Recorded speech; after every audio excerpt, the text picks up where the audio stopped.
Hey friends, in today's video we're going shopping. We'll be visiting two of my favorite antique stores to find inspiration for the she shed decor, looking at some inspirational photos, and seeing a quick update on where we are with the she shed project. So thanks for dropping by. I'm Janet. Welcome to the Cleveland Cottage for some curated cozy cottage charm. So let's get inspired. I'm going for a curated look where vintage finds and thrifted treasures and carefully selected decor come together to create a warm, inviting, and whimsical space full of personality and story. I'm drawing inspiration from the shabby chic era and creating my own style with stronger antique elements and quirky finds that can be transformed into my own magical getaway. I want to use strong and dated pieces like my grandfather's antique buffet table that I can breathe new life into with paint, flowers, and lighting while transforming items for new uses.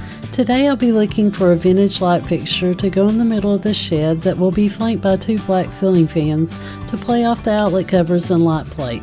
We'll also be on the lookout for chairs and decor to use in conjunction with the thrifted furniture that I bought at Goodwill on my last thrifting haul. I plan to paint those pieces to bring warm, muted pastel colors into the space. Let me know in the comments if you like the pink and blue or the pink and green color combos or a combination of the three colors with some nice cream to ground them. Let's hit the antiques parlor first to see what inspires us. I want to scope out what was available at one of my favorite antique stores after they removed the Christmas decor, but I'm specifically looking for a light fixture and two chairs. I really want a vintage chandelier, so I hope they have some nice ones that are reasonably priced. I'm also looking for decor for the end tables and bookshelves once Tom gets them built.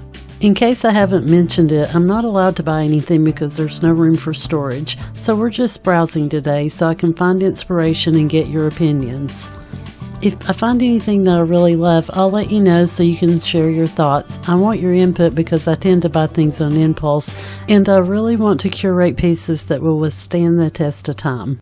I'm leaning towards strong pieces where I can paint them white or things with gold accents to contrast with the bold Jacobean stained support beams and the bronze outlet covers that I'll be adding. So let's look around and see what's available.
They had a rather large clock collection today. I was really drawn to the black one with the angels. It was so unique.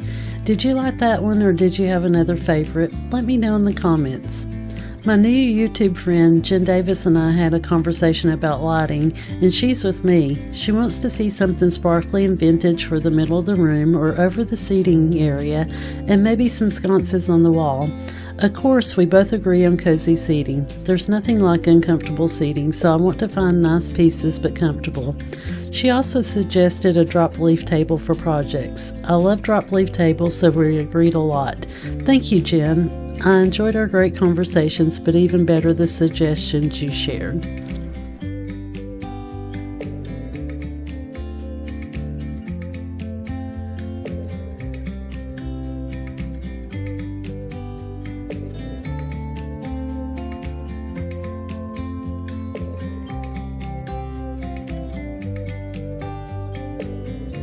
I'm in love with this hanging clock for the front porch. Do you think it would go with the cranberry color that I'm considering painting the door? There was a whole booth dedicated to Parisian themed items. I've always wanted to visit Europe and see the Eiffel Tower, but I don't see that happening anytime soon, so I'll just enjoy the decor in this booth.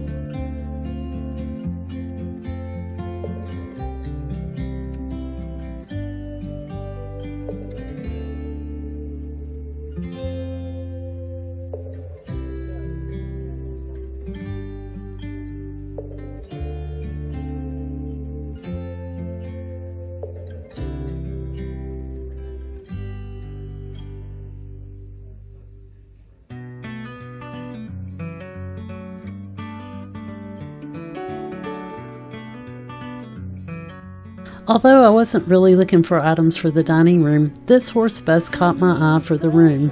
I'm wanting to change the dining room theme to all things horses to go with my grandfather's portraits once I get them reframed.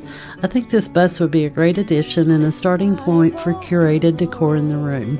I also think this mirror would look great painted white with some of the cranberry color peeking through. What do you think about this piece?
I like this chandelier, but I think I like the other white one better, but not for the $400 plus price tag. I wonder if the seller would come down on the price of the first one, or do you think I should look for something more sparkly? I could drape beads around this. Please let me know your thoughts on the chandeliers in the comments. Should I get this one or keep looking? I could paint the outside of this boat white and leave the inside stained to match the beams and mount it over the door frame. What do you think about it?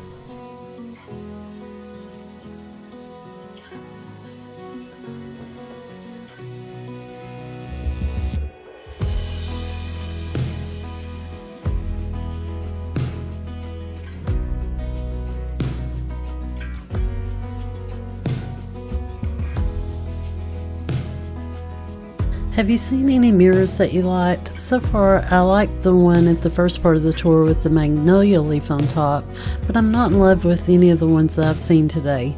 Let me know which one is your favorite, or should I keep looking for more inspiration? This carousel horse is so adorable, but wait until you see the white rocking horse one that I find in a few minutes.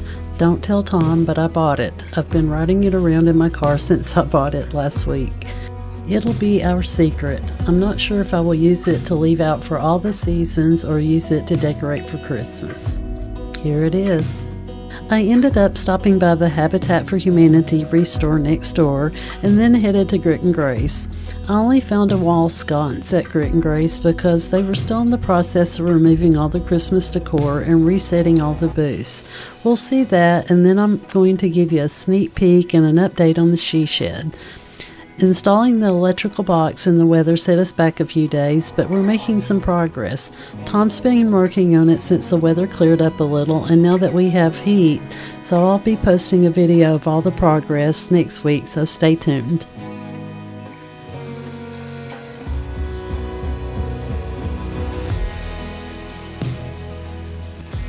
Once the electrical box was installed, Tom began cutting the pre-painted shiplap and baseboards to finish the walls and baseboards around the perimeter. He also added insulation and shiplap above the door. Then he framed out the windows outside and the electrical box inside.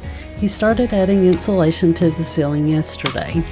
I'm going to paint the ceiling boards tomorrow, and you'll get to see all that next week. Once we finish the ceiling, we'll pick out and begin laying the flooring, and then Tom will start building my custom bookcases. We hope to finish in February so I can be in before my birthday in March. This is going to be the best birthday present ever. I can't wait. Until then, live life and find what makes you happy. I'll see you in the next video. Bye.